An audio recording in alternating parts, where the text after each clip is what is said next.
Fala pessoal, tudo bem? Hoje eu queria gravar um vídeo para vocês. Pra gente começar, eu tenho voltado a estudar várias matérias que em outras oportunidades eu já tinha estudado. E eu sempre gostei muito, vou dar um exemplo, a criminalística, que é a elaboração de provas periciais, a própria tanatologia, que eu acho muito interessante, que é o estudo dos fenômenos pós-morte do corpo.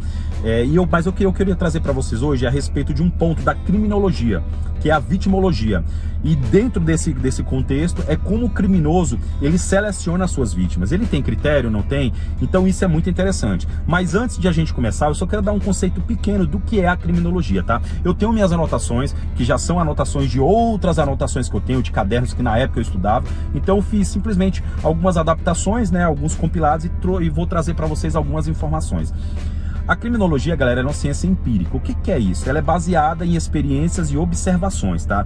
Ela é uma ciência também autônoma, independente, ou seja, ela não depende de outra lei, de outro código, de outra ciência para poder complementar ela. Ela pode se relacionar. Vou dar um exemplo, ela pode se relacionar com o Código Penal, ela pode se relacionar com o Código de Processo Penal, mas ela tem os seus próprios métodos, isso que torna ela uma ciência autônoma, tá?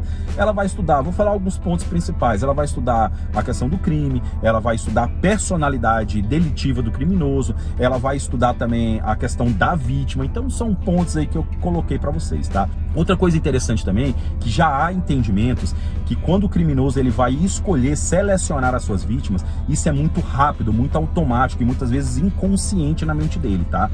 Ele não vai pegar um caderninho com a caneta e ficar anotando a fragilidade dele é isso, a fragilidade é isso. Claro que tem alguns pontos que isso é levado em consideração. Um exemplo, a postura da vítima, falta de atenção, demonstração de medo ou vulnerabilidade. Então tudo isso automaticamente na mente do criminoso, ele já observa. Tem um estudioso que eu agora esqueci o nome dele, que eu esqueci de anotar, mas eu também não me recordo o nome dele, que ele fala que é a mesma coisa de você levar um contexto desse para um lugar selvagem, em que o predador ele sente o cheiro da vítima, sente o cheiro da presa, né?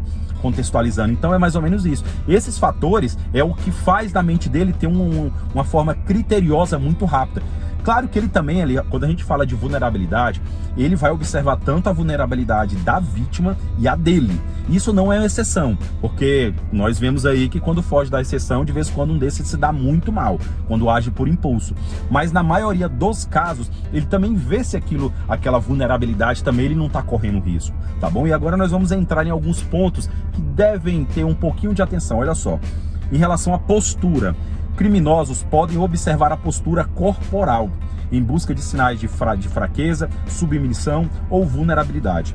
Uma postura confiante e assertiva pode dissuadir um potencial criminoso, mas também o contrário é verdadeiro. Se ele olha a pessoa, vê a pessoa sempre para dentro, sempre fechada, sempre com medo, vulnerável, aquela pessoa que você olha para ela, ela está sempre cabisbaixa, isso atrai também o criminoso a tomar uma atitude. Então, qual é o conselho? É que você mantenha uma postura firme, mesmo andando, indo no mercado, indo para o seu trabalho, uma postura mais firme, uma postura mais confiante, que isso diz muito para aquele criminoso que pode fazer uma avaliação e ver se realmente você é uma pessoa vulnerável. Só de você ter uma postura firme, isso já, na maioria dos casos, já pode deixar ele um pouco com uma pulguinha atrás da orelha antes de te atacar. Isso é muito interessante. Isso aqui é demais. Falta de atenção. Pessoas distraídas, desatentas ou despreocupadas ao seu redor. Galera, isso aqui é o seguinte, deixa eu contar para vocês. Ontem eu fui fazer uma revisão no meu carro. Da minha residência até o ponto mecânico dá em torno de uns 8 a 10 km. Eu deixei o carro e eu ia pegar um Uber para voltar para casa, mas eu falei, não, eu vou a pé, eu vou caminhando até para testar como é que tá a minha saúde e tal. Fiz uma caminhadinha de 10 km tranquilo. Nesse trajeto, o tanto de gente que eu vi que é desatenta, que não se preocupa com o seu redor, andando, entendeu? Eu sempre, quando eu tô andando, eu sempre já sigo algumas regras, minha postura, sempre observando para os lados, para trás, mas não bruscamente, de maneira suave. Mas eu vendo pessoas andando com os celulares na mão, andando, quase não vendo nada, outras com fone de ouvido que perderam totalmente a percepção ao seu redor. Isso é um prato cheio, tá bom? Fui deixar minha filha semana passada, para você ver, fui deixar minha filha semana passada na escola e tem um retorno, aqui nós chamamos de retorno, de balão, eu não sei onde é que chama na sua cidade. E tinha um homem em pé, no meio fio, com o celular, olhando. Se eu não desviasse, tinha acontecido um acidente. ainda bateu o retrovisor no braço dele, que o celular voou longe. E aí ele pegou o celular, eu não sei se ele estava sentindo dor, só segui meu caminho, mas o mal da falta de atenção. Isso aqui nós estamos falando em questão de acidente, mas contextualizando para essa questão, eu estou falando aqui relacionado à falta de atenção. As pessoas, elas não se comportam como elas têm que se comportar. Tudo isso é uma presa fácil para um criminoso. A avaliação dele é muito fácil. É o celular que você anda, que você não tira o celular da mão. São pessoas que estacionam em lugares inadequados e ficam dentro do carro mexendo. São pessoas com fone de ouvido sem perder total a percepção. Você chega hoje no mercado, numa panificadora, de costume isso acontecer aqui, o cara com fone de ouvido, a mulher lá próximo, e a gente, a gente tem que triscar no braço dele. Estão te chamando lá.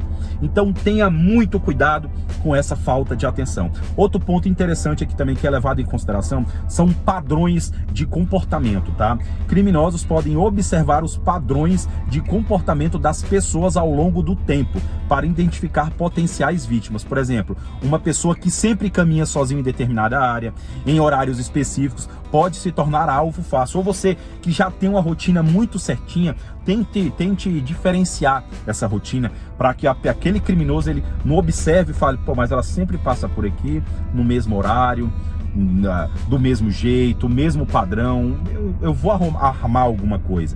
Como eu falei, tem alguns que são muito mais automáticos e inconscientes, mas tem hoje outros que já são mais observadores. Então tente minimizar tudo que você pode para que você não seja compreendido ou compreendida como um alvo fácil, tá bom? E aí, galera, nós temos algumas teorias que entram na questão da criminologia. Por exemplo, a teoria da escolha racional. O que é isso? Risco e recompensa. Mais fácil de atacar e menos propenso de resistir. Isso aqui é a teoria chamada escolha racional. Ele vai fazer essa racionalidade. Qual a oportunidade que eu tenho? Será que aquela vítima ela tem uma opção melhor de reagir? Aí as pessoas podem até falar, você está falando porque você é homem. Gente, já foi estudado que tanto só voltando um pouco do comportamento, da postura, para a mulher também. A maioria dos casos que acontecem esses tipos de ataques, até os próprios criminosos que já tiveram documentários e foram entrevistados, é justamente isso, é uma postura, entendeu? Não é só questão de homem ou mulher, é questão das duas partes, é uma questão inconsciente do criminoso, entendeu? Então, essa escolha racional, como eu falei, é o risco e a recompensa. O risco vale a pena? A recompensa vai ser boa? Então, isso é interessante, é o risco e a recompensa. Nós temos a teoria da oportunidade. Que teoria é essa? Segundo essas teorias, a seleção de vítimas muitas vezes ocorre devido à oportunidade que surge no ambiente. Ou seja, qual a oportunidade que você dá? Igual nós acabamos de falar do celular. É uma oportunidade. Muitas vezes o criminoso está passando com a bicicleta, você está com o celular na mão, ele tomou, acabou. Então nessa área nós vamos entrar na conveniência, na acessibilidade e vulnerabilidade percebida no momento. Nós temos também fatores psicológicos. Vítimas despertam emoções específicas com medo, raiva ou desejo de controle. Ontem eu estava vendo um vídeo no YouTube muito interessante, que um policial, ele fez um estudo e ele comprovou que enquanto mais as pessoas encaram aquelas que podem fazer medo, mais a pessoa que está tentando fazer algo com você, ela perde aquele desejo. É isso que nós acabamos de falar aqui, ó, a respeito das emoções específicas. É aquela pessoa que você está desconfiando olhar para você e você já se baixa a cabeça, se retrair. Não é manter sua postura, olhar, você também não precisa ficar encarando a todo momento, mas deu aquela encarada firme também e segue seu caminho. Isso também são posturas psicológicas que você vai trazer na mente do criminoso. E no geral, galera, os especialistas em criminologia reconhecem que a seleção de vítimas pelos criminosos é um processo complexo e variado, com múltiplos fatores em jogo. Compreender esses fatores podem ajudar na preservação de crimes e na adoção da medida de segurança cada vez mais eficaz. E aí tem um escritor chamado Donald que ele fala o seguinte: a fraqueza atrai a agressividade. Então era isso que eu queria trazer para vocês, um vídeo só para tentar mostrar para vocês que será que vocês estão incorrendo em algum risco desse? Como é que tá a sua postura quando você sai, a sua atenção, você sai com o seu celular na mão, você sai com fone de ouvido, você sai desorientado no meio, que você tem que entender que a partir do momento que você sai de dentro da sua casa, você está indo para um ambiente totalmente hostil, onde tudo pode acontecer. Então ali simplesmente o jeito que você se porta diz muito para aquele criminoso que talvez possa estar te observando. Então pense nisso, valeu? E galera, vou deixar aqui na descrição, tá, o meu e-mail, caso que você queira entrar em contato comigo, sugestão de vídeo ou qualquer outra coisa, tá o e-mail aqui na descrição, beleza? E no mais, galera, tudo de bom sempre. Valeu, até mais, que Deus possa nos abençoar. E fui.